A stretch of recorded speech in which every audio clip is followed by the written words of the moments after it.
Okay, ito pong muli ang inyong munting ang inyong Pinoy Paramis Instructor at welcome po muli dito sa ating munting YouTube channel. Bago ako magpasalamat ay gusto ko lang munang basahin ang may mga katanungan dito. Pag-iisahin ko na lamang ang sagot kasi pare-pare na magka-relevant naman. Pare-parehas din ang kasagutan. Si Herbert Pre-era. Sabi niya, Sir, ask ko lang po, sana normal lang po ba na mabilis magasgas ang metal ng pistol? Kasi yung sa akin, kasi ang bilis magasgas at nayupi, konting hulog lang nagbent agad. Okay, so hindi sinabi kung anong brand. Yan ang mahirap. So, hindi natin masasagot ko yan, pero mas maganda kung masagot. Isa pang katanungan ay sabi niya, ito pa, tungkol din ito sa mga gasgas, sira, kalawang Si Carlos Romualdo, sabi niya, Sir Maestro, ano po ba ang katangian o advantage ng pear blue or birchwood bluing sa ikatatagal ng bakal ng baril o baril? Yun lang, Maestro, salamat.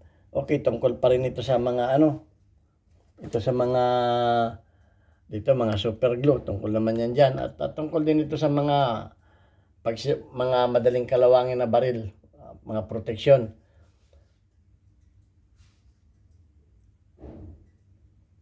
Ito pa si ito naman si Gretchen Dumelos. Sabi niya, Sir, kaya yung ibang baril pati yung stainless madaling kalawangin, Sir, lalo na kung hawakan mo yung gamit na basa, lagyan ng down na basa na nalagyan na basa na lagyan ng downy, kasi naranasan ko yan, Sir, stainless na basa ng downy, kinabukasan nakita ko nako, kinalawang kaya dali kong binaklas at tinugasan, Sir, doon ko nakita, Sir, na napakalawang pala ang downy. Okay, ito isang advice naman ito. At ang pinakang buod ng tanong ay si Kuyang. Sabi niya, paki-advise po kung anong mga tamang prosesong gawin para iwas kalawang at pahabain ang buhay ng pistol po natin. Salamat po. Okay, ito yung pinakang main na tanong. Yung iba ay parang katulad rin lang. Okay, at may mga videos na rin ako niyan, pero ngayon ay kukumplituhin ko na yung sagot. Ayan, at magpapasalamat lang ako sa lahat ng mga subscribers natin. Patuloy tayong dumarami. Maraming salamat sa inyong mga gandang comment. Yung mga comment ninyo ay, kumbaga, medyo may nililinaw lang ako. Yung iba naman, hindi naman yung mga baser, kasi nililinaw ko lang kasi minsan namin misinterpret tayo. Okay, wala namang problema sa akin na mag-comment kayo, siyempre, lilinawin ko lamang kung medyo nagkakalabuan yung ating mga sagot. Pero okay lang yun. Hanggat hindi tayo below the belt, okay lang yun na punahin ninyo ako o mag-comment kayo. So, yun lang. At salamat do sa ating mga silent viewers. Aalalahanan ko lang yung mga OFW. Mag-ingat po tayo dahil tag-init na. At uso na ang ubo at sipon. At mag-ingat tayo sa ating mga trabaho, huwag tayong maaksidente, okay? At maraming salamat do sa ating mga silent viewers na hindi nag-skip ng ads, dahil yung ating mga kinikita sa YouTube ay itinutulong natin sa 6 na estudyante na mga anak ng single parent. At sana may magpadala ulit dito sa ating GCash number, ayan. Dahil malapit na naman ang enrollment. Kailangan po natin matulungan nyo. Sana may mga tumulong sa atin. At maraming salamat sa inyo. Gayon din, maraming salamat kay Noli Peace Americana na ibili natin o napagawa natin ang salamin sa nating beneficiaries. Okay yan. So punta na tayo sa ating topic. Paano natin mapapangalagaan yung humingi kasi ng advice si Kuyang. Paki-advise kung ano ang tamang prosesong gawin para maiwasang kalawang, pahabain ang buhay ng pistol natin. Salamat po. Okay, may nag-advise nga dito kung kayo ay humawak ng damit na nabasa sa downy, madaling makakalawang. Tama yan. Gusto ko rin yung mga ganyan na mga experience. I-comment ninyo. So, pagka ganun ang nangyari, ay linisan agad ninyo. Okay, unang-una, ang gusto kong ninyo ay, kung halimbawa ang inyong baril ay itatago ninyo ng mga tagal, lalo yung mga OFW, pupunta kayo sa abroad, itatago ninyo yung mga baril ninyo. Okay, ang ginagawa ko dyan ay, tinatanggal ko yung grip, dahil ito ay kahoy o mayroong plastic, tinatanggal ko yan. At kahit yan ay buong ganyan, okay, kahit yan ay buong ganyan, basta tanggalin nyo yung mga rubber o ano. Ang ginagawa ko dyan ay kumukuha ko ng motor oil. Mas maganda yung malinis, yung bago, 1 litro. At ilalagay ko yan sa apoy. Paiinitin ko yan ng mga nasa 100 degrees centigrade. Huwag naman yung init na init dahil nag-aapoy din yan. Yung tama lamang na medyo bago pa lang umiinit. Huwag naman. Tapos ay ilulubog ko yung isang buong baril. Tinanggal ko lamang yung grip. Kinakailangan ay ang pagkalubog niya ay lubog na lubog. Mga 5 minuto. Ang purpose nun, para alam naman natin ang langis ay prevention niya sa sa kalawang at prevention niya sa humid. At yan ay para mapasok ng langis yung mga kasingit-singitan. Kasi ang mga baril, pagka ang unang na kinakalawang niyan, yung mga singit-singit, pagka itinago natin yung mga maliliit na spring, magiging kakalawangin yan. Yun ang purpose niyan. Mga 5 minuto do sa mainit na langis. Motor oil, yan. Huwag kayong gumamit ng used oil kasi yung used oil kontaminado na yun. Okay, pagkatapos niyan, kunin ninyo, palamigin ninyo, at ipasok ninyo sa plastic sheet. Plastic sheet. Bakit plastic sheet? Yung iba binabalot sa tela. Ang tela po ay nag-absorb ng humidity, ng humid. O kamukha nung comment sa atin na yung downy pala ay nakakapagkalaw, ginamitan pa ng downy yan. O, tama yun. Tama yung comment na yun. Kaya binabasa ko rin yung maganda ninyong comment. Comment ni Gretchen Dumilios. Okay, kung ay yung plastic sheet, yung plastic na pwede ninyong isara na ganon. Okay, tanggalan ninyo ng hangin tapos itopin ninyong ganon. At kung kayo ay may bakit yun ay plastic sheet? Para yung langis ay manatili dun sa baril. Tapos ay kung meron kayong interior ng mga sasakyan, gumupit kayo doon, ipasok ninyo doon, talian ninyo yung magkabilang dulo para silyado siya. Saka ninyo ilagay kung meron kayo nitong ammo box, ito ang pinakamaganda dahil ito silyado ito. Hindi ito napapasok ng tubig. Ito, maganda to. Kung wala naman ay Tupperware at ilagay ninyo sa isang safe na lugar. Safe na lugar bahala na kayo kung saan yung safe na lugar sa bahay ninyo. Siyempre, yung hindi makukuha ng mga bata, ilagay niyo sa isang safe na lugar. Huwag doon sa nababasa o nainitan, basta isang safe na lugar. Yun, kung yun ay itatago ninyo ng taon, matagal kayong aalis o ganon. Ganon ang ginagawa ko pag pupunta sa abroad. Okay? Para, ang purpose nun, yung langis na yun, ay, magpipenetrate do sa mga kasingit-singitan ng baril. Ay siyempre, pagka gagamitin na ninyo, baka naman sabihin ninyo, paano kung gagamitan na, di linisin ninyo. Gumamit kayo nitong carburetor cleaner, gumamit kayo ng degreaser, pwede rin ang gas, o di kaya ay gas, o di kaya ay gasolina. Ingat lang kayo, flammable yan. At para maalis yung brasin ninyo ng nylon brush lang. Okay, kaya yung iba madaling magasgas, ginagamitan ng steel brush. May mga steel brush na ganito. Ito excuse. Yung magagasgas yung mga makakagasgas ito. Nylon brush lang ang gagamitin ninyo. Yan, panlinis ninyo. Okay, mamaya ko na itutuloy yung paglilinis. So yun, kung yun ay matagal ninyong hindi gagamitin yung baril. isama ninyo yung magazine. Pati magazine, ganun din ang gawin ninyo. Kung ang magazine ninyo ay tanggalin ninyo itong plastic pad, ito, base pad, tanggalin ninyo yan. Kung yan ay plastic. Kung metal naman, walang problema. Okay, yun. Ngayon, kung yung pang-araw-araw naman ninyong ginagamit, okay, ganito ang gagawin ninyo. Pagka ang baril ninyo ay ipinutok ninyo, pumunta kayo ng range, pumutok kayo ng mga 100, 200, pwede yung iswab lamang ninyo. Kasi, pag palagi ninyong binabaklas ang baril, baklas kayo ng baklas niyan, palagi nagagasgas din dyan, kung palagi. So, ang ginagawa ko dyan, pag pumutok ako, pag mga 500, 1,000, up to 1,000 na, yan, nililinis ko na yung kaloob-looban yan. So, nasa sa inyo yan. Basta minimum na 500, linisan na ninyo yung loob. So, ang ginagawa ko dyan, check natin kung may bala. Okay? Yan.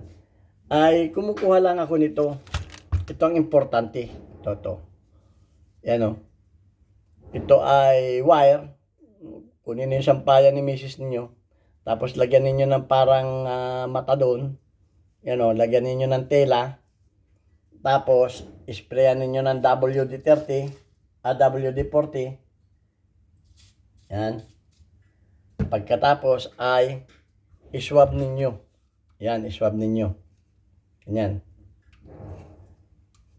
Bakit mahaba? Kasi pag mahaba at sikip yung napalaki yung tela ninyo, huwag ninyong pwersahin. Baka umistak yung maiwan yung tela sa loob, mahirap magtanggal. Pag masikip, tanggalin ninyo, bawasan ninyo itong nilagay ninyo na tela. Okay? O iswab lang ninyo yan ng paulit-ulit. Ganyan. Yan. Pagkatapos, makita ninyong malinis na. Kung madumi, palitan ninyo ng bago at tuyuin ninyo. Ganon din ang pagtuyo. Yan. Ganyan din ang pagtuyo. Yan o, ganyan. Para hindi kayo baklas ng baklas. Okay? Yan, ganyan. Ganyan. Okay? Paulit-ulitin ninyo para tuyo. Importante tuyo yan. Okay? Yan. Ganon ang gagawin niyo pagka pumutok lang kayo ng mga ilang at bago ninyo itago yan, dahil yan ay hinawakan ninyo, mayroong mga acidic ang kamay, yan ay pwede kayong gumamit ng mga ganitong cleaner. Huwag kayong gumamit ng itong may nagsabi na ang ginagamit niya, ito pwedeng panglinis ito. Dahil ito ay pantanggal ito ng mga carbon eh. Okay? Ito ay carburetor cleaner. Pwede itong panglinis. Pero ito ay hindi man lubricant. Ang hanapin ninyo ay lubricant. Okay, so ang gagawin ninyo ay kumuha naman kayo ng yung mga, basta may yung may lubricant, kasi ang lubricant ay, kamukha nito, kamukha nito, ang nakalagay dito ay, isolates, protects, displaces moisture, lubricants, cleans. Mas maganda to. Okay, yung mga ganito. Ito, mga lubricant protects, itong gamitin ninyo. Kayo ng cotton, yan, basahin ninyo ng konti cotton at punasan ninyo ng manipis. Ayan o. Yan, makikita ninyo. Punasan ninyo ng manipis yung mga hinawakan ninyo para hindi siya kalawangin. Wag yung kuskus na maigip. Punas lamang para kayo nagpunas lamang sa bubog o sa lamin. Yan, para yan ay proteksyon niya sa kalawang. Okay? Yan ang gawin ninyo. At huwag ninyong laging nakaganyan. Okay, may nagtanong din sa akin yan eh. Lagi ninyong isara yan. Okay? So, hawakan lang ninyo dito sa grip. At punasan ninyong lahat na pwede ninyong tinamaan ng inyong mga daliri ay punasan ninyo. Pati magazine. Okay, pati barrel, ganyan. Pagkatapos ninyong maano yung loob ng barrel. Importante din yung loob ng barrel eh. Kasi mas mahirap pag kinalawang yung loob ng barrel. Okay? Yan. Yan ay para, kasi yung ating kamay, tapos itatago ninyo ng mga 1 buwan, may kita ninyo kamukha yung nangyari dito. Yan o. Tinago nung mga 1 buwan. Ito ay nagkakalawang ito kaya inalis ko na yung natanggal na nga yung riblo. Kasi pinalis ko na, pangit yung mga tuldok-tuldok na kalawang dyan kasi nga acidic yung kamay ng may-ari. Ayan o. Lagi nakaganyan. Ayan, nagkamero ng kalawang yan. Tinatago yan ng hindi pinupunasan. Dapat punasan ninyo ng yung mga ganyang may lubricant. Okay? Huwag yung mga degreaser yung may mga lubricant. Okay pa, yung ito kamukha nito pang displaces ng moisture. Yun. Okay yan, pupunasan ninyo ganyan. Saka ninyo itatago. Okay. Yun namang sinasabi na madaling magasgas. Yan, madaling magasgas naman. Yung isa, sino yung nagtanong na madaling magasgas? Okay Yun ay sa pagkalagi ninyo ginagamit yung firearms ninyo. Yun namang isa yung nagtanong ng Maestro, ano po bang katangian? Ito pa, hindi pa yan. Ask ko lang po sana, normal po ba na mabilis magasgasan ang mga metal ng pistol? Ay, hindi mo naman sinabi, baka yung baril mo ay danaw, ay hindi magandang pagkariblo niyan. Baka ang ginamit dyan ay, kasi itong, yung mga nagtanong ng ito ay pang-retouch lang. Pag ito ay, alimbawa, yung mga konting gasgas, kamukha yung ganyan, pwedeng pang-retouch yan. At hindi naman nakakasira yan ng dating riblo. Pang-retouch. May instruction niya kung paano. So, para naman doon sa maiwasan laging magasgas nagkakamiron talaga ng gasgas yan, siyempre, huwag ninyong ilalagay kung saan ninyo ipapatong yan. Tapos pag nahulog sisisihin ninyo yung baril. Siyempre, kung depende yan, kung pag tumama kasi ang mga kanto niyan, tumama, siyempre magkakadent yan. Yan ang unang magkakamiro ng dent yan, yung mga kanto. Yan, mga sharp edges. Yan, magkakamiro. Siyempre, magkakamiro ng dent yan. Okay, lalo na kung hindi natin alam kung anong brand. Buti kung yan ay yung mga matitigas na may mga matitigas kasi na mga bakal ng baril na yung mga sobrang matitigas. Okay? Na na natin yun. So, masisira yung mga kanto niya. Siyempre, masisira yan. Okay, so, ang isa pa, pumili kayo ng holster. Kamukha nitong holster na ito, nakakagasgas ito. Nakakagasgas yan. Pumili kayo ng holster na may tela ito. O di kaya ay, kung wala, dikitan ninyo ito ng leather. May mga leather, yung pang-upholstery, pang-leather. O di kaya may mga tela na yung parang may alpombra. Yun, mas maganda yun. Yung may alpombra, wag na yung leather, nakakagasgas din yan. May mga tela, humanap kayo nun, yung mga tela ng ganyan. Pwede ninyong dikitan yan, yung loob niyan. O nababaklas naman yan. O DIY, hindi ko na ituturo sa inyo, dikitan ninyo. Kasi nga, pag holster kayo ng holster, nakakagasgas yan. Kamukha nito, anong unang magagasgas dyan? Yung ito mga ganyang kantuhan. Kaya yung mga holster ng mga shooter, bikini type. O yung lang dito, dito lang yun, at saka dito sa trigger, expose ito. Yung mga ginagamit ng mga shooter. Isa pa yun. Kasi nga ito, nakakagasgas yan. Nasa holster din yan. Pag yan ay palaging siyempre, napag-aralan natin yung friction. Kung yung dating lagi sumasaya dyan, yun ang magagasgas. Okay? So, yun. Ang isang